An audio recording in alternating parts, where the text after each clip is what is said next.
পুজো তো এসেই গেল, হচ্ছে অনেক প্যান্ডেল দেখা, নতুন জামা, খাওয়া দাওয়া আর জমিয়ে আড্ডা। কিন্তু পুজোটা যে সবার জন্য একরকম নয়। কারুর জন্য এইটাই তার রুজি রুটি।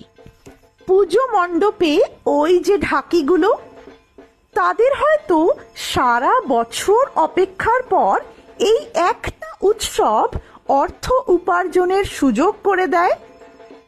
পুজোর মেলাতে যেই কাকুটা চপ, ঝালমুড়ি, ফুচকা, আলু কাবলি, মোমো, ফিশ ফ্রাই ইত্যাদি বিক্রি করছে, কিছু টাকা জোটাতে পারলে এবারে মেয়েকে কলেজে পাঠাতে পারবে।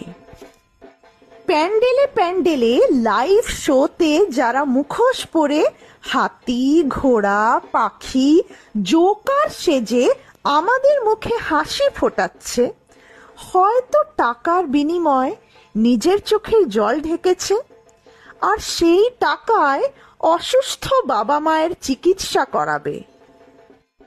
পাশের বাড়ির তিন্নি, ওপরের ফ্ল্যাটের বাবলু কিছু লোভী মানুষজনের দুর্নীতির ফলে কষ্ট করে পাওয়া সরকারি স্কুল টিচারের চাকরিটা হারিয়েছে।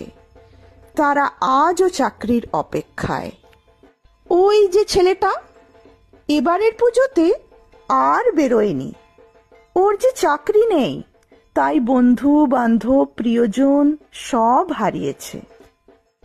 কেউ নিজের কাছের মানুষকে চিরকালের জন্য হারিয়েছে, কেউ বা আজও তার মেয়ের মৃত্যুর পরে ন্যায় বিচারের উদ্দেশ্যে লড়াই চালিয়ে যাচ্ছে।